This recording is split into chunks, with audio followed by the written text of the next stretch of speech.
I've never made a business plan in my life. Just make something amazing and people will, and I don't mean like something like in entertainment. Yep. But if you're going to open a restaurant, make it the most amazing thing and don't do normal stuff. Yeah. Right?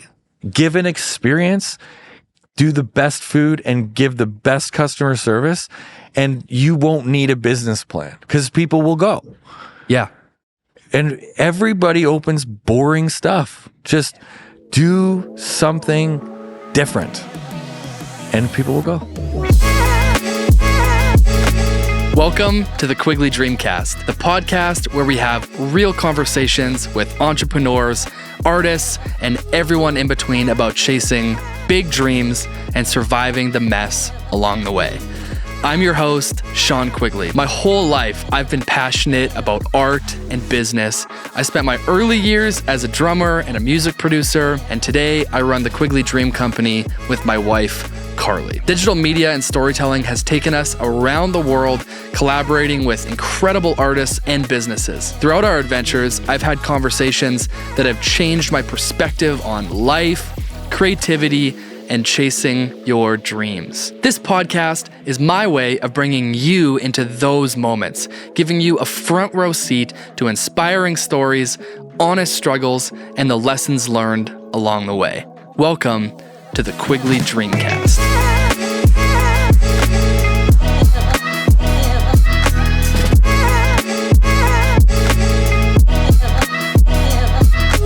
On today's episode, we sit down with Adam Schmidt, the co-founder, inventor, and CEO of Activate Games, the world's first active gaming facility. Not only was Activate created in Winnipeg, but they also design, build, and manufacture all of the games and components right here. I got a tour of the factory and it blew my mind. They currently have more than 40 locations across North America, the UAE, and the UK, and they're expanding globally at an astronomical rate. Adam truly lives and breathes creativity, and his dedication to innovation and quality is evident in every aspect of this business. Activate is a leader in the industry and is constantly pushing the boundaries of what's possible with interactive entertainment. I'm incredibly grateful to have had the opportunity to sit down with him and learn from someone that has created something truly remarkable. I don't know if you guys are ready for this one, so buckle up. Here's my conversation with Adam Schmidt. Dude, welcome here. Yeah, thanks so much for doing this. This is great. It's great to be here. Yeah. Yeah. Let's go way back. Okay. Before The Real Escape, before Activate. Okay. What was life like? We moved to Winnipeg in 2011. Mm-hmm. I got a job here as a commercial pilot, and I worked for the government, and we just started a life here in Winnipeg. We didn't know anybody really, and we sort of made a life in Winnipeg. We're originally from the Toronto area, Kitchener, and we always kind of hoped to go back. And so I was hoping to get transferred, and then life just sort of rolled in, and then we sort of came across all these different things that we're doing here in the city, and it's like, we're not going back anymore. Wow. Yeah. So you're a commercial pilot. Yeah. And you have the idea to start The Real Escape. Yeah. Tell me how that happens. So it was an interesting story. I spent the majority of my life spending almost every waking moment thinking about entrepreneurship, different inventions, business ideas. A lot of them I did. And, from, maybe the moment I was like 5 to today. And I was working on at the time I was really excited about one of my inventions, which was a miniaturized squash court. Okay. Called Squish. It's actually outside. Right in the games room, I saw that. Yeah. So it's kind of like racquetball, but mini, or squash, I guess, but mini. Squash, yeah. And so I was into it and I was all full bore on it. And my wife was just like, she didn't think it was a good idea. And whatever. So I was trying to convince her. And we were home in Kitchener, and her friend invited us out to this thing called an escape room. And I think it was one of the first ones in all of Canada. Wow. And I had this really weird moment where I just thought it was the worst. I'm always like, I'm the kind of person that just like does anything, but I did not want to do it. Right. I thought it was just didn't sound fun at all. And I remember sort of pouting like a child. And I was up in, we were at her parents, and I went up into her, old room, and I was sitting on the bed and like kind of pouting. I'm like, I don't want to do this. And then I thought, what am I doing? Right? Like, I'm going to do this for my wife. I'm going to go out with her friend to this escape room. It sounds lame. And we went, and it was maybe the most fun I've ever had. Wow. And we walked out, and I said, and we walked out, and I knew from the moment we left the building and getting in the car, and I've never really talked to my wife about this, but I knew she knew what we were going to talk about the second we got in that car, which was, we're bringing this to Winnipeg. Right. You just were like, we have to do this. Have to do it. And it just like, the model just seemed great. It seemed like super creative, which I felt like I am. Yeah. And so that I felt like I could do this. There was some popping up kind of in North America, but I mean, there was probably only like 20 in North America, and now there's like 50,000, right? Sure. So anyways, it was, we went back to Winnipeg. We flew back. We were just on vacation there, and we flew back and we started the process. We registered a website, and at the time we were renovating our house, and I remember we were painting the spindles, and we had one child at the time, and we had taken painter's tape and painted all the spindle, or taped out all the spindles. And we were halfway up, and we were it was like late at night. And life just seems so simple now that I think about it. And we were halfway up painting the spindles. And I said, why don't we register this website? Like, why don't we do this, right? And I went downstairs, and she remained painting the spindles. And I'm looking at her, and I'm registering a website, and it just rolled. And the painting stopped. Right. And we were kind of out in the country, and this business started, it blew up. And then all of a sudden we realized we can't live out in the country. We need to move back into the city. And we sold that house with half painted spindles. Wow. And we just took off the tape, and we're like, we don't have time to even finish this job. And ever since that moment, that was the last moment where we ever had time to paint spindles. And that was, 12 years ago. And it just, everything rolled from that point on, right? Wow. And it was like this like snippet where you could just say life changed, because I went down and said, let's register this website. Let's do it. Yeah. And it was interesting. The whole, we were, we had to find a commercial space. This was the first business that I had ever owned that like had a commercial space. And I remember the rent was like $800 a month, and the build of the one escape room. Did you ever go? Oh yeah. Did you go to the original location? I only went to the one on Portage Avenue. The one so with this the one Mavis was house kind of on Portage, but it was down more by Assiniboine Park, and okay. It was in this kind of I don't know if I'd say creepy building, but like the stairs to get up were kind of creepy. And so I feel like everybody coming up, it was very mysterious. Like, what am I doing? Right. Like it was a vibe. The experience that I had is the experience that everybody else is having, which, you know, walking up those stairs and then walking around the corner and just seeing me at a desk being like, I'm going to lock you up in a room. Right. Just must have been super crazy. And then the experience was great. And everybody came out and had a great time. And we eventually ended up moving, but yeah, it was interesting because at the time, you know, it was just Megan and I, and we were just running this, and we both had full-time jobs. I was a pilot, she was a physiotherapist, and we were running this business from 8 or 9 in the morning till like 1 a.m.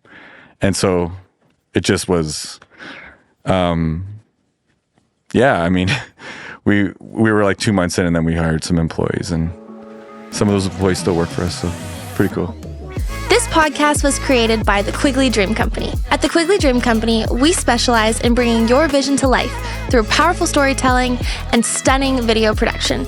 We're your one-stop shop to market your business. Whether you're looking to tell your brand story, capture unforgettable moments, or enhance your digital presence, we're here to help make that happen. So if you've got a dream, visit thequigley.com to get started today. Were you always interested in like interactive experiences or theme parks? No. Well, I'm a 75% Disney guy. I'm not like full crazy, but I do like that thematic sort of experience. But I was never into games. I wasn't a huge video game person.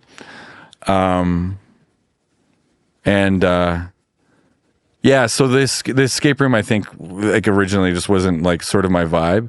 What I think was really cool about an escape room was it was an outlet to continuously build new inventions and be creative. You know, you could walk into Princess Auto and look at all this random stuff and be like, I can make a puzzle with that tool. Right. And you would just do that, right? Yeah. And you know, eventually we made like 15, 16 different rooms, and that's how we did it. Right. And it was great. Wow. It was just it was a business that literally, you could just, you have to invent like 20 things in each room. Yeah. And when we were making rooms, you had to basically make like 30 puzzles, and then 10 kind of got cut. Right. And so, yeah. So I wasn't really into it, but it was, but now I am. Right. What was your favorite room that you built? Abandoned station. Tell me about it. It was the last room that I kind of built fully on my own. And I felt like it was close to perfect. It wasn't perfect. It was a 1980s New York train or subway station. Did you play it? I've never played that one. It was great. It's not there anymore. Right. But it was awesome. We built a train in a room. Right. And what was really cool about it was it had like this it had this sassy vibe to it, where there was like I don't even know, there was like a computer talking to you and like kind of edging you on. It was the theme was that there was this puzzler and he was like messing with you, and he would like talk to you and do stuff. But one of the coolest puzzle in it was and it was originally my wife's idea, and she said to me one day, can we make a puzzle that we tell them not to do something, and then if they do it, it makes the room harder. Whoa. Which was kind of an interesting concept. You know, we make like 180 puzzles in the lifetime of our escape room, and that was the only one that was like that. And so you kind of think like, how do you do that? And so you were in the train and you could see into the platform area that you were going to go into, like the second sort of section of the escape room. Sure.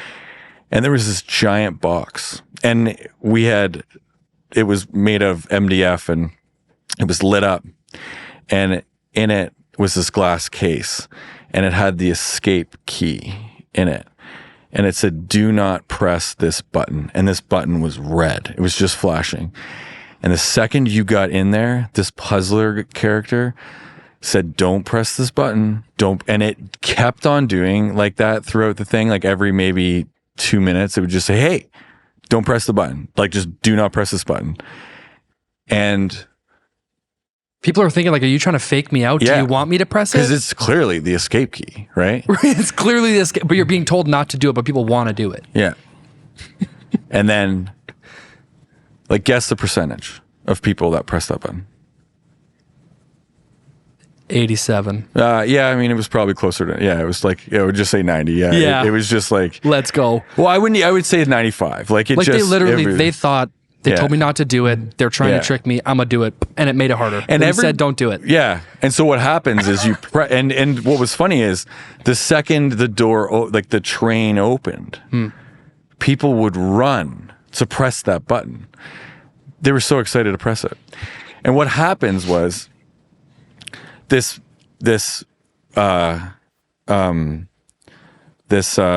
like panel opens, and then like 500 keys that are blank, the same key, Yep. falls on the escape key. Awesome. And then the last puzzle, when you open it, all 500 drop on the ground. So if you're like a minute away, You have to find the 1 in 500. and it's just one that's cut.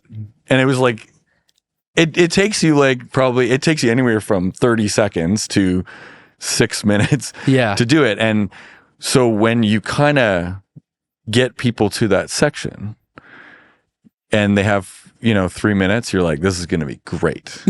Right? It's like, and if they it's- don't get the out, climax is coming. it's so cool. Yeah. And if they don't get it, they blame that person that hit that button. Because it's a group activity, right? Yeah. Like a lot of like businesses or friends, they go as a group. Yeah. And so that one person gets singled out as like, you press the button. That's right. It was great. It was such a great room. It was so funny. I have to ask, so the staff that resets that, Yeah. is there a trick to find the key? It's not around anymore, so can we reveal it? Is there a trick to find the key, or do they just find it? Well, no, I don't think there was a trick. No, I you think just find have it. to find No, it. just 1 in 500. You, gotta had find half it. an hour to like basically reset the room, do a debrief, get the next group in, and resetting rooms is like it's like an act. You learn and Yeah. and it was great. And the things that we learned from our escape room by watching thousands and thousands and thousands of groups go through Yeah. was amazing. What do you know about humans now? Like I'm going to say some crazy stuff here, That's cool, man. and it's like, for some reason, when we built our second location and got like a lot of employees, this sort of was not something that was kind of said. But when we were a tight knit group of like 5 people, there were things that happened that could not be explained. And every one of us said it. It was just, I don't know if other escape room people like get this, but there was our original room, and this almost seems like crazy, but you would hear, there's 20 codes. And you would hear all 20 of those codes. You would be sitting there watching the room. You'd be watching a bunch of people, and you'd hear those codes. And then you'd hear random codes that they got from, I don't know, reading something random, right? Sure. And you're like, oh, okay, I've heard that one. I know how they got that code. I know it's not going to open anything, and that's fine. And you would hear all that. And then sometimes someone would randomly come up with a code you've never heard. And you've run this room 1,000 times. Okay? So they say 4267. Like, try 4267. Because they just are like, they pulled it out of their head. Like, where did they get that from, right? Yeah, yeah. That's fine, because that happens. Yeah. And that will always happen. But what was weird about it was it would happen with one group, and then every group after would say that same number. And it was like, where are they all getting it from today? Whoa. The room doesn't change. I've never heard that number ever. And yet everybody is saying it for like 48 hours, and then it never gets said again. And so you You're would like, what is happening? Yeah, because you would ask, like, how did you get that number? Because I'm seeing 3 people say it. Like, did someone drop like something that has this code? Is there like a subliminal message that happened to everyone in the last day? They tell you, they're like, oh, we got it from this and we multiplied this. And you're like, that's so random. So random, but everyone did it. But then everybody did it today.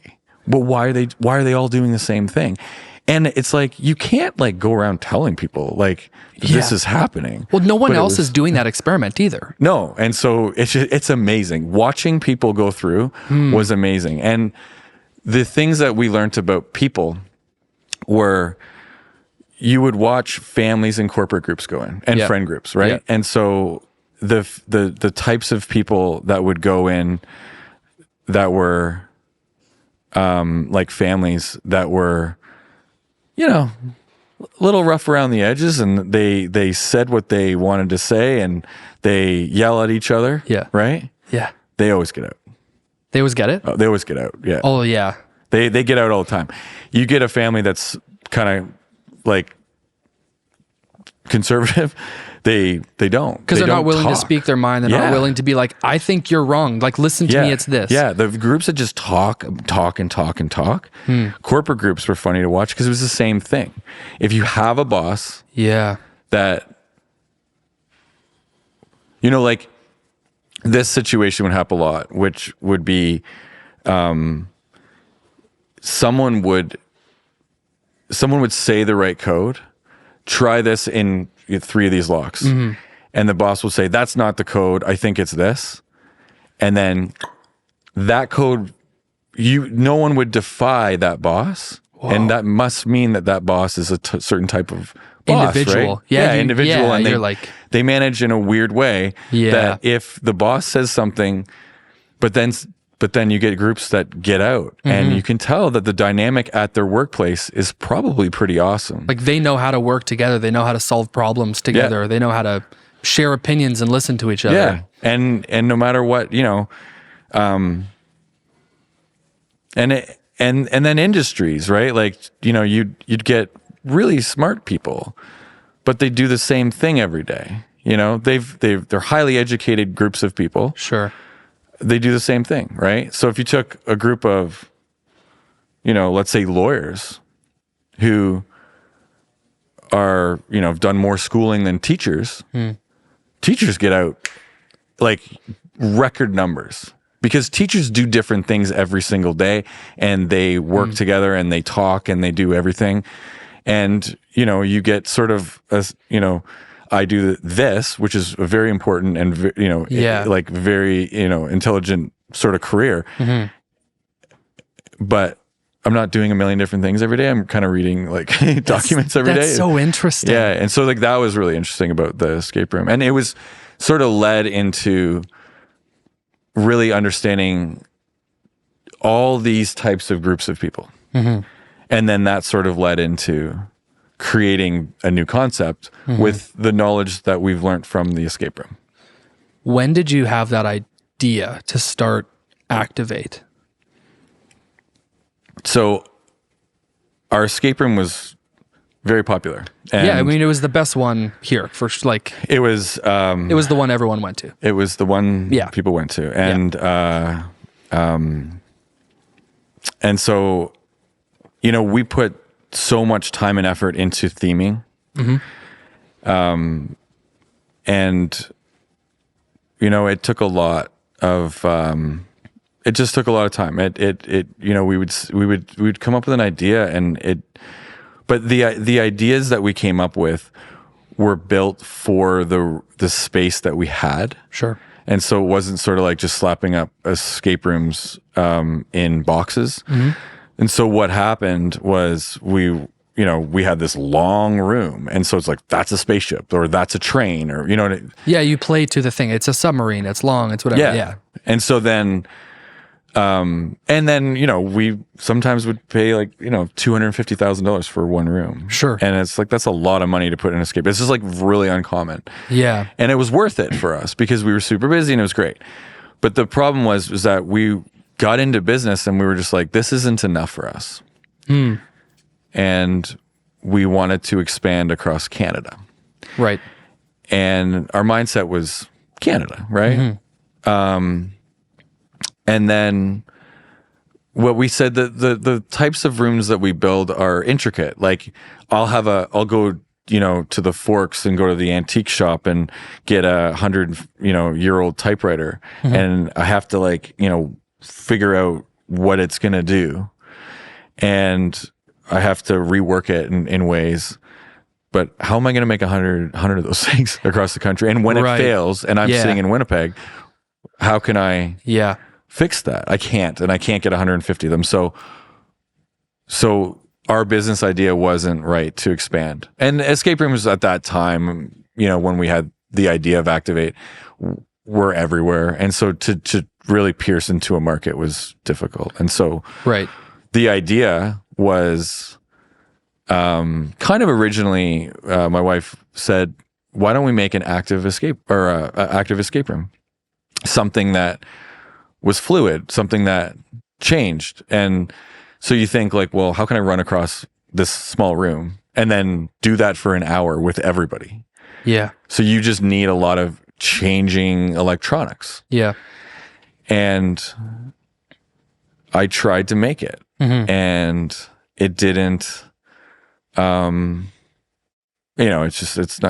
not really a thing, right? You can't do it. And so, I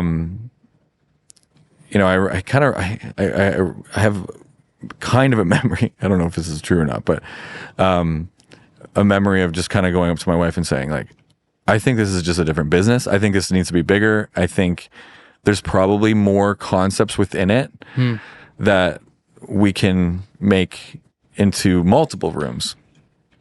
And so that started, but we needed to learn how to make things electronically, which we didn't do it previously in our escape rooms. Like it was a castle or it was I don't know, jungle. It was more analog. It was like dials and codes and knobs. And I love those types of totally. They're very tactile and awesome. Those are the best ones, right? And so we said, well, why don't we learn how to make electronic puzzles in the next couple escape rooms while we are coming up with the concept of Activate. And so we hired our first programmers and we made 2 escape rooms that were kind of electronic, which was Submarine and Spaceship. Like just the ones that had the technology integrated into it, the computer systems. Yeah, and there was a big computer in the back of these things, right? And buttons that were, changing and stuff. And so we learned a lot from that. And we, and then we rented a warehouse. Sorry, I should go back a little bit, but we in my backyard, we had a old pool house and we didn't have a pool. It was like covered up and it was sort of a decrepit pool house and it was tiny. And we put whiteboards up and I put a couch on one end and I pace like there's no one in the world paces more. And I just paced back and forth. Yeah. And we would just come up with these ideas. And people ask me sometimes, like, how did you think of this? Or how did you like nail sort of a good business model? And I'll always say that we spent like probably a good solid year coming up with the model. Yeah. Not so much the rooms. Yeah. The model. Like, how can you make something that's good for, a 7-year-old and a 70-year-old? Yeah. How can you make something that's, you can upload games with a click of a button? How can you expand something around the world? How can you maintain something really quick? Yeah. How can you play against people all around the world? So these were all these concepts that we were like trying to like piece together. And so sometimes you'd go to the whiteboard and you would just basically come up with a concept, but it wouldn't like hit all of the marks that we were trying to hit. Yeah. But then Activate did. And of course, you know, it wasn't called Activate. We had all these different names for it. What was a name that got tossed? So we had the Real Escape. Yep. So we called it the Real Adventure, which was a horrible name. But we had a list of like 20. Yep. And they were crazy. Yep. I loved one and no one else loved it except for maybe a couple people. It was Starcade. Starcade. Like an arcade, but Starcade. Yeah, because you got stars, right? Right. And also it was like this sort of space theme to it. Yeah, it's a dark room experience, Starcade. Yeah. And so it had this sort of 80s vibe. Totally. You know, it's kind of retro. You know, Activate's sort of a pixelized, you know, version of, you know, entering inside a 8-bit video game. Totally. And that's 80s, right? Totally. So Starcade, no, got tossed. No one liked it. My wife hated it. Activate's done you pretty well. Yeah. It's a good name. I wish though it was Starcade. I do. I'm going to get you a shirt that says Starcade, bro. Actually, I never thought of that. That's a great idea. You should make merch to Starcade. Starcade. The Human Arcade. You got to give me an affiliate link for that merch. And it had like a Epcot sort of theme, like sort of. Have you ever been to Epcot? Of course, yeah. Yeah, so you know how it's like that kind of. Well, it's old. It's the future, but it's old. Yeah, the future, but it's old. It's and that's what they thought the future would be. Yeah. If you were super old. Yeah. And then you go there today, it's the same thing, right? And it's so cool, like everything about it. Yeah. I mean, it's the worst park, I think, maybe, but I don't know. Yeah. It has the best roller coaster in the world. The Guardians of the Galaxy roller coaster? That is the best roller coaster in the world. What song played when you rode it? So for me, it was September, Earth, Wind, and Fire. Oh yeah, my first was September. Fire. And I was, I forget which kid I was beside, but when it was, I've never felt anything. I've never felt more euphoric in my life. I agree. And I liked that song. Mm-hmm. So there was a conference this November, and it was an entertainment conference in November, and it was in Orlando. Convenient. And they rent out, it's always in November. It's always in Orlando. Mm-hmm. And they always rent out a theme park. So last year, the year before, they had done SeaWorld. Okay. I didn't go. Yeah, makes sense. This year, they rented out Epcot. Come on.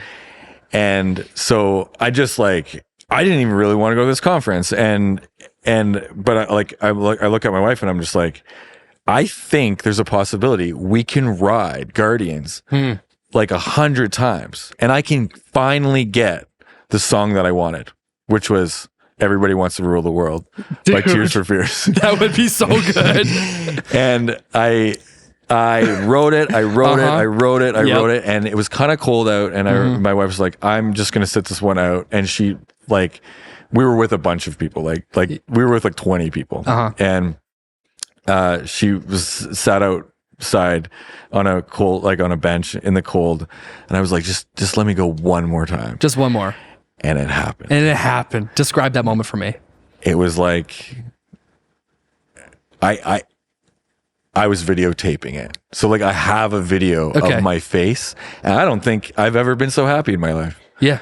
And we're just like blasting through space. Yeah. And that song comes on, and it's just like the most amazing moment. There's like life. a comedic value to it, right? Because it's like, it's Chris Pratt. Yeah. It's like funny, it's lighthearted. And then the song, it's like you're flying through space, but with so much joy. Yeah. And then the part where it rotates and you orbit the moon. Yeah. That's my favorite part. Yeah. I don't even know. That's my favorite part too. I'd never seen anything like that. Like the ride system, the way that it rotates. So you're drifting the corner almost. Yes. Yeah. Brilliant. And when you go to this like conference, they have it's usually kind of like, small booths with up and coming kind of concepts or people selling like wristband stuff or whatever. Sure. And but then there's always like these big booths that showcase the newest roller coasters. And the newest roller coasters are all like that. Like they're all. Is it like Intamin? Or like a company like Intamin? Because they're like a manufacturer of that stuff. I don't know. I'm a nerd, man. Like roller coaster? Yeah. So what are the... So like Intamin is one of the biggest in the world. Like they did like the... I'm blanking, the Harry Potter one. Hagrid's Motorbike Adventure. Yeah. So top 5 roller coasters in the world. Okay. What do you think? I love Hagrid's Motorbike Adventure. I really do. I think Guardians of the Galaxy, I'd consider that a roller coaster. It's up there. Number 3. I just did this with my kids the other day because we were at Legoland like 2 days ago. Okay. And it's more for little kids, but we got out and I said to my kids, like, what are the top 5? I think I have 4. Okay, let's hear them. I'm curious. I'm just trying to remember though. The Guardians is up there, right? I think Guardians for me is number 1. Yeah, that's fair. Oh, I think Velocicoaster. Velocicoaster, man. Have you ridden it at the back? No. Because you come over that hump and you get whipped. Really? Yeah, anywhere over that hump.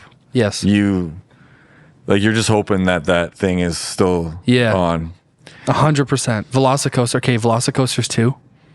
Do you think Velocicoaster's 2? I forgot about it, but it's up there. Yeah, I love the part when it does the corkscrew. Like your head stays in the center, but it corkscrews around. Yeah. Brilliant. Okay, let's put that at 2. I think, to me, the Harry Potter one is 3. The Hagrid's is 3. Spoiler alert, it's the drop. The drop track. Oh, yeah. Mental. Backwards, so my reverse, issue is drop. I loved it, but I've only ridden it in the pouring rain. Which would be such a cool Harry Potter experience, wouldn't it? It hurts. Oh, yeah, because it's like needles on your body. Yeah, and the whole time fast. I'm like trying to open my eyes and I'm like, I know this is fun, but today is raining all day and I can't get away from it. So right. That's so we've said 3. So let's put Hagrid's at 3. What was the 4th? I think my kids said Tron. Did you do it? I haven't done Tron yet. No. So Tron is obviously has sort of an Activate vibe, or Activate has a Tron vibe. Totally. Yeah, And, I could see that. Like in the vibe. Yeah, totally. So I always felt like I was theming Activate. And I always went around being like, it's kind of like Tron, like, like that sort of vibe. Uh-huh. And people were like, you must love Tron. And I, to this day, have never seen Tron. I haven't seen it either. I didn't even know it was big enough to get a roller coaster. Yeah, it's a pretty cool roller coaster. That's in Magic Kingdom, right? Yeah. It's in the back corner of Magic Kingdom. It's by okay, what about Space Mountain? Space Mountain, that's got to make the list for nostalgia. Yeah, I think so.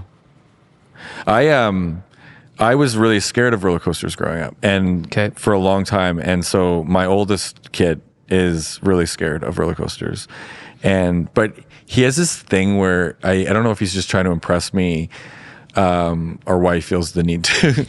But my dad forced me to go on roller coasters because he's like, they're so awesome. He's like, and so for some reason I always went on Space Mountain. Yeah, with him. But we would go to Canada's Wonderland, and I just couldn't really go on any of those. But this one day, my son said, let's go on Tron. And I think it was one of those ones where you can only go on once in a day. Yeah, you got to buy the lightning lane or something. Yeah. You go once, yeah. And it just came out. And I was super excited about it because it just sort of had this Activate thing. So as I'm planning on like going on this roller coaster and sort of experience, like wanting to like get ideas. Yeah. As I'm flying through Tron. Yeah. And you're on these motorbikes and you're kind of facing forward, your legs back, right? And you're whipping through this thing. And it starts out sort of like Guardians where it just goes like. Yeah, it's like a launch. And he passes out. No. And so we're on this motorbike, like whipping through like Magic Kingdom, like just, whatever. Oh my And goodness. his head is like, It's like flopping around. Yeah, we've all seen the videos of that happening. Yeah. People go limp. He went limp. He No passes way. out. His like tongue is out. He's facing me. And I'm like, I've been waiting and talking about this roller coaster to everybody at work. And meanwhile, I'm just like holding onto his neck and like his head. And like, I'm just like concentrating on that. Yeah. And then we got done. No. And I just like, I didn't see any of it because it was just like, You didn't get any ideas because break you were his just neck. making sure your child survived. Yeah. He's like 11. Wow. Did he pass out from fear? Yeah. Like he was just like, no, bye. Yeah, he was so scared. So, Sorry, I'm sorry I'm laughing at that. no, but it's hilarious. It's like, that's funny. It's a great story, right? It's like, a great story. You can't make this You shit can't up. make that up. No, you can't. So it's great. And so, yeah, one thing I will say about that ride is it's kind of, people will say it's a little too short. Sure. So that was great for me in that moment. Yes. I just like get this done because, Yes. whatever. And so anyways, so maybe that one 4, I think that was maybe 4. Yeah. Okay, let's Yeah. number 5. That's I don't know. I don't know.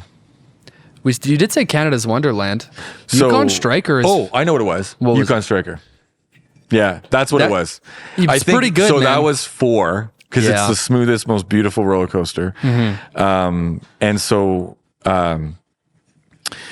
we, my middle son loves roller coasters. okay. And he's just high enough to get on all of them. Yep.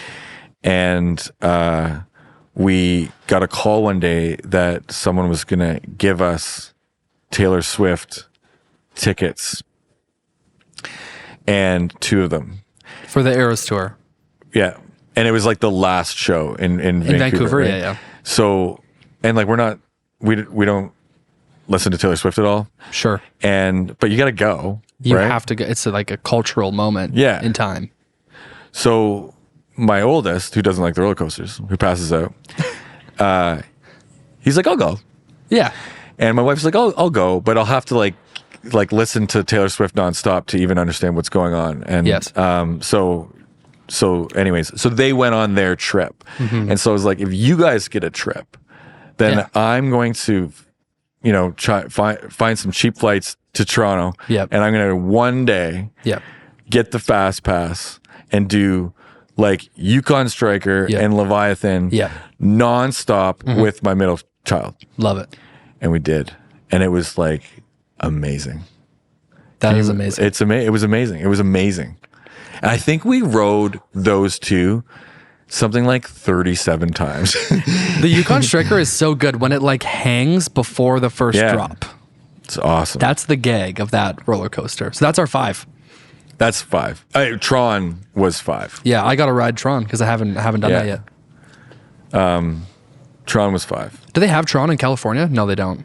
Just Orlando, I right? don't think so. They have Tron, a different type, a slightly different version of Tron. Yeah.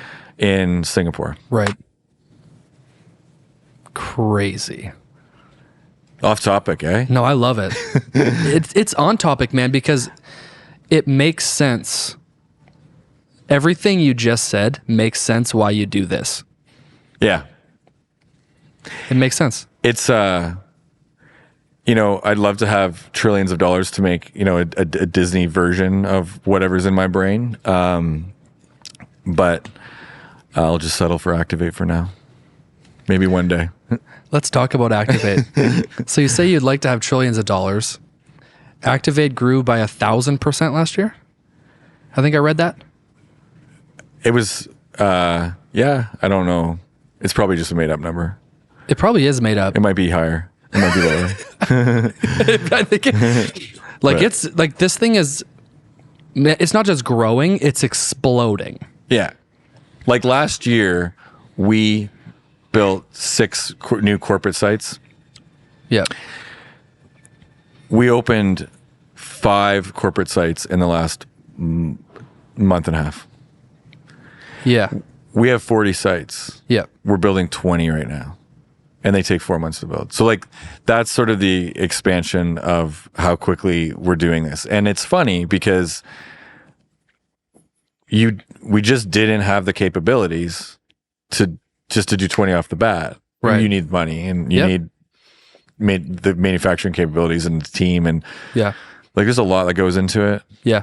And we do everything at Activate. Like we do everything here in Winnipeg. Let's talk about that, because you walked me through the manufacturing. Yeah. So let's talk through that, like some of the things that you do manufacture here in Winnipeg, because I think that's really cool. Yeah.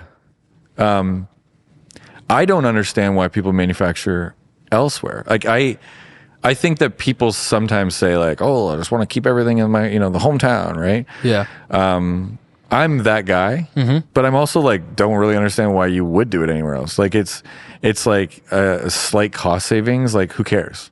It's Right. annoying to do something to get stuff from anywhere else. Right. And if you just, this is a giant building Yeah. full of people that, that are, engineering the ideas that I have, and to the point where it's going out the door with the actual product, right? Yeah. And everybody's here, and we can change things like that. Yep. And it's great. Everything is here, right? And so if you look at actually like our product, there are components that like, I think like electronic components that come, from other places that we're not making microchips. Right? You're not making microchips or transistors, but you're assembling it.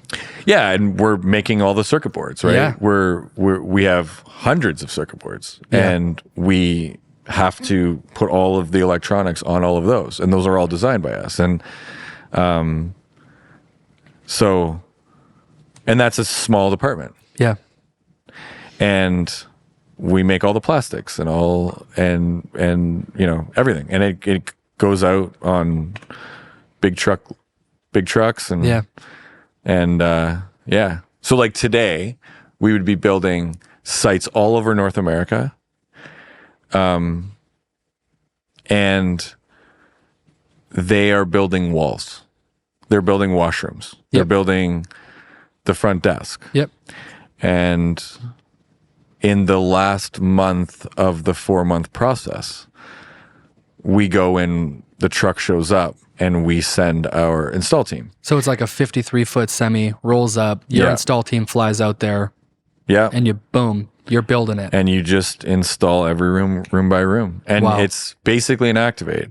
It's been painted, and they install it, and then a operations team goes in, hires a bunch of people that have never heard of Activate because it's in a brand new city. Yeah. And you have to like basically get the word out in that city. And it's a whole process. That whole process is the thing that we've been refining over 7 years. Wow. 6 years. Wow. 3 of those, we were shut down. Yeah. So like that was a little bit of a, the thing I hate about COVID when it comes to the story of Activate is it's so cool to see how fast we expanded, but you also have to take into consideration we just weren't doing anything for 2 years. Like 2 years we weren't really doing anything, right? There was a really cool like blessing that came out of that though, which was as horrible as COVID was. Yeah, of course. But from a business perspective, we made Activate, we played it with Winnipeg for 1 year, and we realized a lot of stuff needed to be changed. COVID hit 1 year after us opening. Yeah. And we were just like, okay, well, obviously we can't keep the store staff on, but all of the development people, and there wasn't a lot. It's not like today, right? Yeah. There was like 4. Sure. And we just room by room by room, beef up the componentry, change a room completely. Yeah.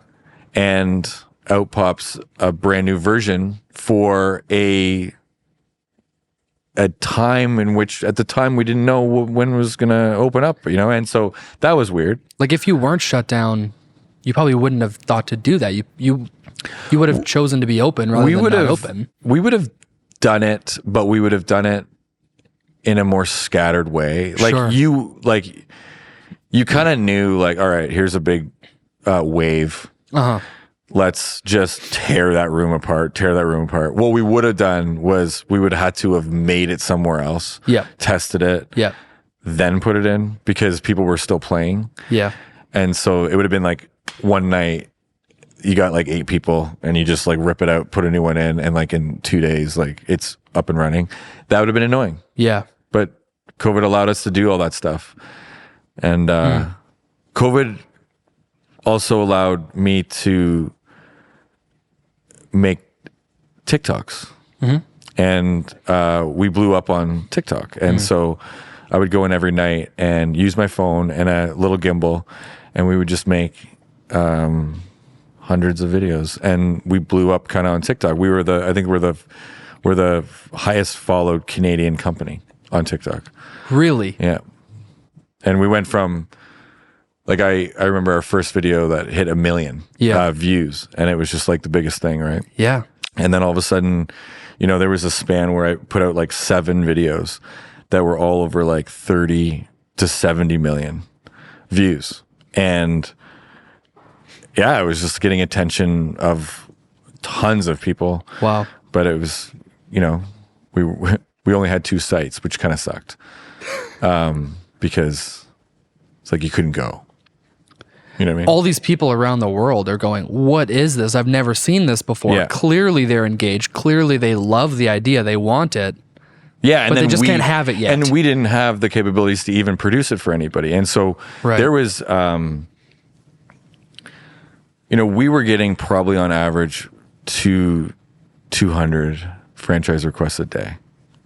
Like people were just like, give me this. Yeah. And that, a lot of them were in area, like in North America, which we kind of had covered. Like, yeah, we knew we were going to go into North America. So, but, and like we couldn't even respond to everybody. And so it is. Never mind, let alone manufacture, or never mind manufacture it, right? Yeah. And now we can. Yeah. And so now we are going around the world. We just opened in Dubai and in England, and we have a bunch of agreements that we just announced for major territories. Yep. Like opening and activate is easy to run, but there's a cost to opening them and just to installing them, and they're big places, right?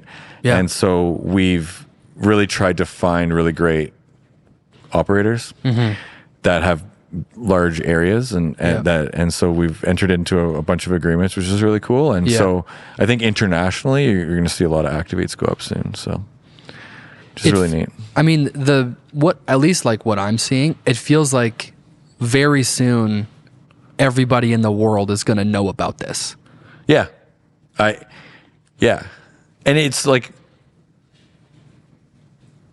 if you went to Australia and there was 40 activates, and you went to, I don't know, Norway, there's 3, and they're going to be everywhere, and because that's what we're doing, right? We're literally entering into all those agreements, and so it's cool that it's all coming from here, right? It's cool that every single thing, we have a gong. Did you see it? I saw the gong, and I was going to ask you what the gong is for. Can I guess? Sure. It feels like a salesy thing, or like an achievement thing. So I'm going to go with every time you like get a new territory or maybe a new franchise. Like every time a new franchisee like signs, you go ring the gong. No. Dang it. Every time we open a store. Every time you open a store, like when it opens. Yeah. That's the moment of success where you're like, the team has done this. Gong. So wow. There was a couple weeks ago where we had 3 store openings. Cool. And so what we do is we pick someone to ring the gong. Yep. And it could be one of our franchise stores. Yep. Or it could be a corporate store. Yep. And we select someone in the company, and like at headquarters, there's like 200 people here, and we highlight them and what they do at Activate, right? Yeah. And so maybe they're in finance, or maybe they're in HR, or maybe they're in manufacturing. And so we'll do a little speech, and then they ring in the new store, which is kind of cool. But we just got it. So this was like my idea at store like 34. So we've only rung it like 6 times. Or maybe we've done it more than that. But a nice gong. But Dream brand. Yeah. Dream symbols, man. They're good symbols. Is it? Yeah. Yeah. I called up what's the music store in town? Long and McQuaid? Yeah. I was like, I need a gong. And they're like, we got you. And we got you gong. And then he was like, this is going to be expensive. And then I forget what it was. It wasn't that expensive. And I was like, that is so worth it. And it's so loud in that room. Oh, I bet it's so loud. That's kind of the point, though. Yeah. And it's funny to watch different people ring it, right? Like there's types that they don't want to hurt everybody's ears. So they just lightly. Yeah. They ring in. I bet there's someone who just bashes it. And then you bash it, right? Yeah. And I would. Yeah. And it's like, of course you would. Why would you not? Especially when everyone knows it's coming. Like everyone's standing around. It's supposed to be an event. Yeah, yeah. But it's cool because, the first time we did it, I kind of said a little speech, which was, we're all here opening a store. And we've sent something out. Everybody's involved in opening it. However, right, they don't even know it's happening. I don't even know where they're opening at all. But they open, and the coolest part about it is somewhere in the world. I mean, maybe it's the third one in Dallas that just opened the other day, right? Yep. But that store will have like hundreds of thousands of people that will make Activate a part of their day. Yeah. And they will go with their family and friends and have a good time. And the thing that I brought up was there are probably people that will get 2 groups of friends together to go and play. And, it's likely over the span of however long that store will be there that, people will get married because they met when they went to Activate, or staff will meet, there, or, there's so many different things that happen at a store, like a story, right? And it's like my parents met at Zeller's, right? I don't know if the Zeller's dude was like ringing a gong saying like, this store's going to make babies. But that's what I was kind of doing. I was like, maybe there'll be babies that are good. Is that what you think every time you open a store? I think so. Yeah, you're like, maybe someone will meet the love of their life. Yeah. And a family will be born because I decided to do this. Yeah. Hundreds of babies. Because everywhere. we've rallied 200 people in a warehouse in Winnipeg. Yeah. And just made so many buttons. We are making babies. That's what we're doing. That's what you're doing. Yeah. This is we're basically a work. water bottle distribution plant because everybody gets a water bottle when they're done. And also, we make babies. I love it. Yeah. And I said it, and everybody's like, why did you keep on talking about babies in that speech? I don't know if I said the word babies, but it's just, like people get it. Moments. Moments that, Zellers. Why is that important to you? Well, I don't know if that is. I think it's just something I said that day, and then I probably just kept on thinking about it. I think what's important. I think why I probably said it is because we are a group that isn't scattered across the world, and we are scattering a concept that we are making that's bringing joy into people's lives around the world. Yeah. And I mean, we only have 40 sites, but we are building that now. And if there is 500 sites, a lot of events that people will do will happen at Activate. And we're doing it all here and internally in one building. And I think that's really cool. It is cool. And so I think then that's how I thought of it. And then it just sort of went off into making babies. So I love that. It feels like you don't ever put a limit on your mind. You just let it go. Yeah. And you're cool with that. Yeah. I love that. I'm the same way. I think throughout the process of owning a business for like a solid business for 10, 11 years or whatever, I have realized that my brain now will say anything can be done. And I think people say that, but like if I have an idea, I actually think that I haven't been doing it as much. I think that I will do it more. And I think you can just do anything. Come up with an idea, just do it. Like, you want to make holograms? I don't know. It's not really holograms right now, right? Yeah. So let's go make holograms. There's like Pepper's Ghost. Yeah. I mean, I've spent a lot of time thinking about Pepper's Ghost. As have I. I love it. But you have to be in an area. And so it works in an escape room it definitely works on a ride. Well, yeah, because they're confined to like a ride vehicle. You can control how they see. For those listening that don't know what Pepper's Ghost is, just go on Google and look up Pepper's Ghost. It's the ghost that you see in like the Haunted Mansion. Yeah. Yeah. It's like my kids, we were on Haunted Mansion and you're riding, they're seeing all these ghosts in the dining room, as you're going by. Yep. And this magical moment that I had as a child. Sure. Not knowing because my dad wouldn't have known, right? Because he just wasn't in this industry. But it's just like, I'm just like, Pepper's Ghost, guys. You know how they're doing it? There's a mirror there. And I'm just like explaining, I'm just like runing everything for them. Yeah, there's a mirror and there's light and this is how it works. And I grew up 10 years thinking those were real ghosts, that were just dancing around. Yeah. Not knowing how it happened. So, but I think that that's probably important for them to learn the mechanics of the magic so that one day they can be magical. Right? Yeah. I mean, maybe they don't need to learn it when they're 7, but maybe they do. I often think about how cool it is that some of that technology is from like the 50s. Yeah. And it still holds up today. I literally, like, Disney, that's what Disney is. It's literally a time capsule into like extreme innovation at a time where like nobody else was doing it. Yeah. It's like I always wonder how someone's not into Disney. Yeah. And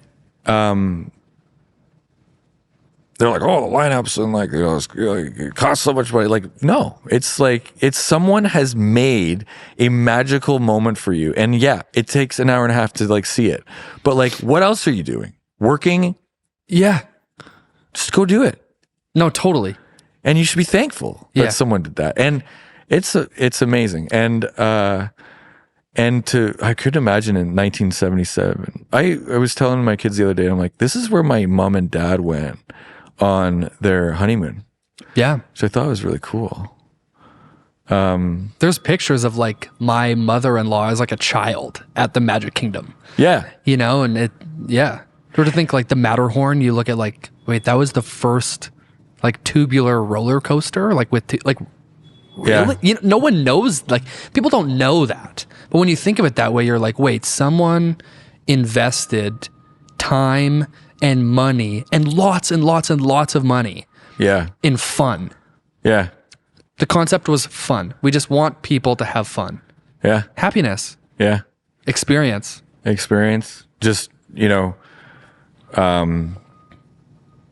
that's what I think is really cool about Activate, because it's not, we went from sort of a Disney experience in the escape room, because it's super thematic, which I really loved, to not really thematic at Activate. Like the concept in general, as a whole is sort of one theme, but I missed that a little bit.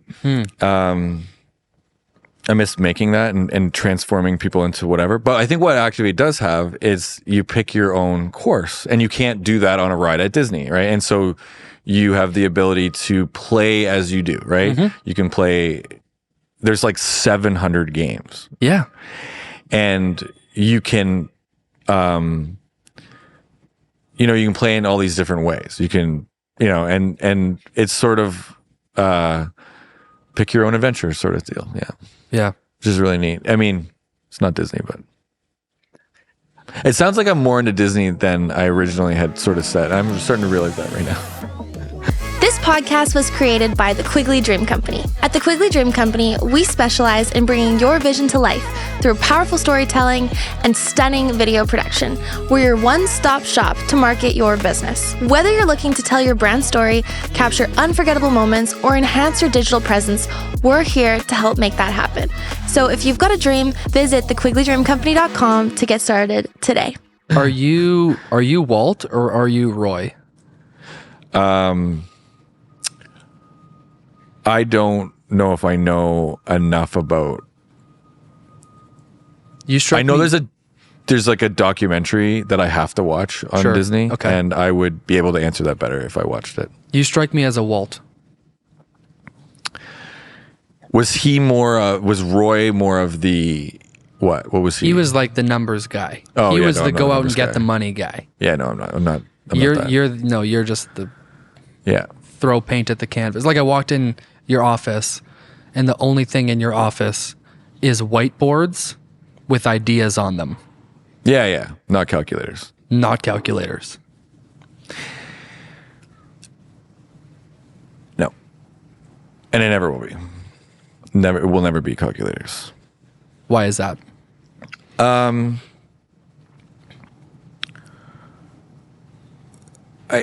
mean,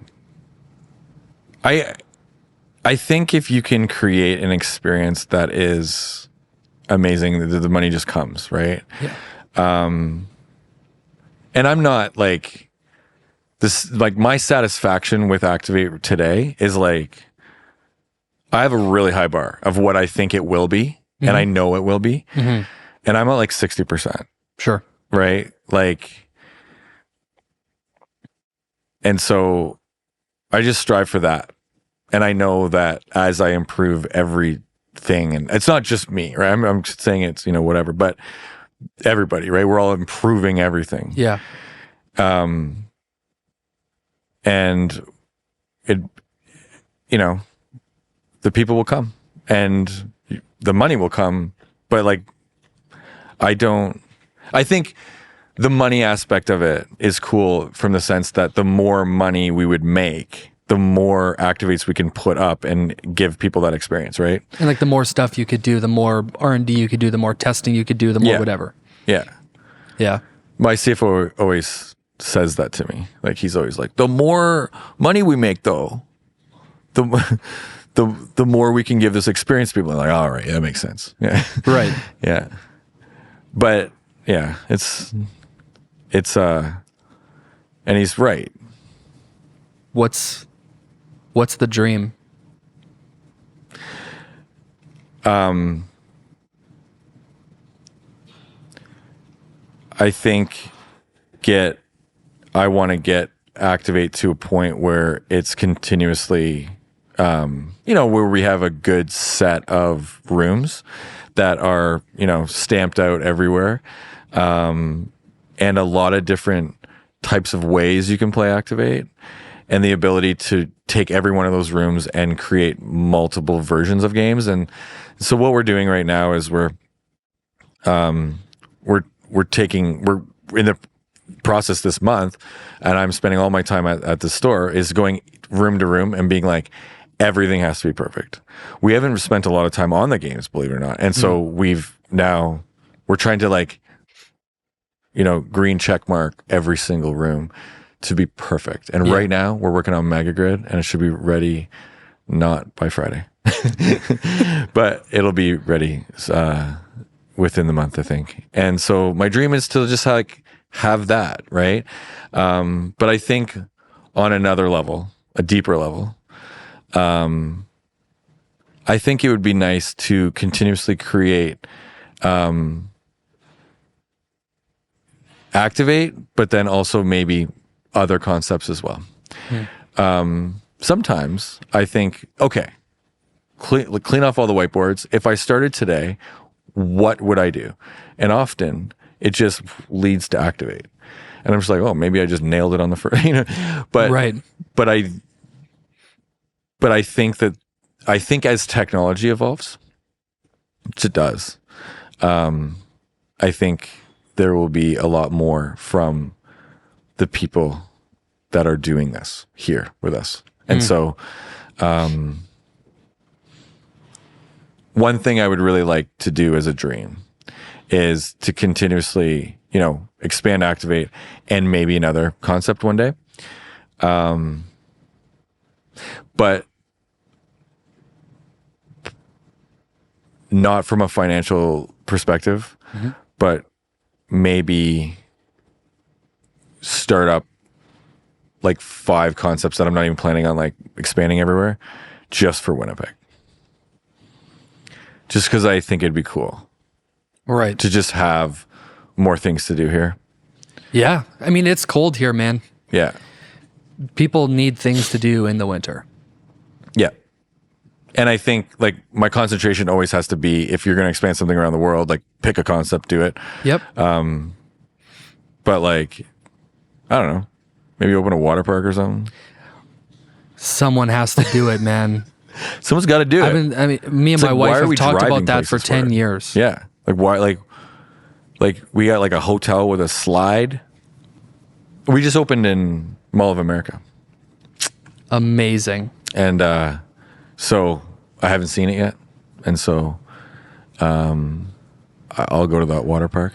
Mall of America was like, that's like core memories unlocked for me, because like that was the thing you did. You would drive to Grand Forks, you go to like the West Acres Mall, or if it was like a big trip, you take the road trip down to Mall of America. Yeah. That was a big one. To have a store there, dude, that's sick. Yeah. It's so cool. many people are going to. Too. Really? Yeah. Well, the new versions of Activate look really cool. What's the coolest looking one in your opinion? I liked Dubai, but then we opened one recently in Toronto, and it has 18 rooms. Wow. And it just looks so good. But the one here is my favorite. The Winnipeg West one, the original one. Yeah. I love it because it just sort of has all these different sort of old vibes to it, and like, random, paintings on the walls and like things that we thought were going to go and then didn't. And yeah, that's my favorite one. It's the best looking one, but yeah, it's my favorite one. So there's 200 people that work in this building. I don't know if there's 200, but there's 200 people that work at corporate. Yeah. And so like the installers, they wouldn't work out of here. And we have programmers that work at the store, and they're sort of involved in that number. Yeah. Right. Yeah. And it's they're doing, right. And everybody's working hard to just expand this thing right now, which is really cool. And we have these partners in the US, and they're like family to us. And they open stores in the US, and we're opening stores in the US, and together we're like trying to get to this number of like 200 stores. Yeah. And that's the coolest part about it too, is that, you have all these staff, everybody is, amazing. And even the partners that we choose, it means a lot to us to like choose partners that are like going to be people you could just hang out with and talk with. And when we go to these conferences, we all just like have amazing times together. Right. Yeah. And yeah, it's great. I love it, man. What piece of advice would you give to someone out there who has a dream and maybe everyone around tells them they're crazy? Don't do it. Just kidding.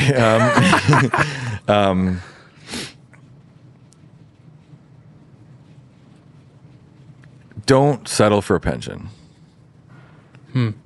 Right? Don't wake up every day looking at, what am I going to get when I retire? Screw that. Yeah. Right? Like the world is, you got one life. And like, what are you waiting for? Retirement? And no. People probably always answer just say just go do it. But I think, we did something in a way where there wasn't a huge amount of money that we like put out for, it was like an investment of like $15,000, right? And it wasn't going to like break the bank, right? So it was calculated, right? Yeah. But it's like, is there a path to that thing? And then also just to do something that, if it's your dream to have a business and make a lot of money, do something actually that you really want to do. Because this is, on the surface, looks like the funnest thing you could do, right? And at the end of the day, there's a lot of business that goes along with it, a lot of complicated things that you kind of get dealt. And I couldn't imagine getting dealt those, not like just boring, but like stressful situations that you have to deal with, and then not have the thing that you're doing be fun, that you enjoy. And so, not everybody is going to think of an idea that is like the funnest thing ever. Like so, maybe it's, if you're like a string of dry cleaners, like around, it's not the funnest thing in the world. Right. But, but, you just to have that drive. I think the advice would be I don't know. Like I don't want to say just do it. Yeah. It's just be calculated. Yeah. And think about it every waking moment and understand that you have one life. Like that's it. Think about it every waking moment. Every waking moment. Just think about it. Like don't stop. Yeah. And don't make a business plan. Don't make a business plan. Figure it out. I've never made a business plan in my life. Just make something amazing, and people will. And I don't mean like something like in entertainment. Yep. But if you're going to open a restaurant, make it the most amazing thing, and don't do normal stuff. Yeah. Right. Give an experience. Do the best food and give the best customer service, and you won't need a business plan because people will go. Yeah. And everybody opens boring stuff. Just do something different and people will go, right? Whether it's a restaurant or dry cleaning, right? Like think about it. If you can make dry cleaning fun, people will choose you over the one that's not fun. And it's just like so simple. Yeah. I've never thought of dry cleaning fun ideas. Sure. But we could workshop it. Think of one right now, right? And, we could workshop it. Yeah. Huh? That's incredible. Dude, thank you so much for doing this and like being willing to sit down and chat and this was fun. Share your brain. Yeah. This has been so fun. I've never sat down for like an hour and spewed out all the crazy stuff. Well, I think we should do it again. Like I feel like there's a part 2. Yeah. Because I feel like we could have talked for 3 more hours. Yeah, I think so. But I hope that we should circle back and do this again like in the next season. Yeah. And see where things are at. Yeah. I'll have less hair. I'm losing my hair, but yeah. I love it. Yeah. And I always look back at like pictures when I started Activate and I just look so much younger. It's just like super aged me, right? So next season, let's see how I age. We'll do an A/B. We'll do an A/B. Okay, look in that camera. There we go. We'll take a snapshot. We'll A/B. Do that one. Yeah, okay, I'll do one too. Yeah. It's perfect. Thank you so much for tuning in to this episode of the Quigley Dreamcast.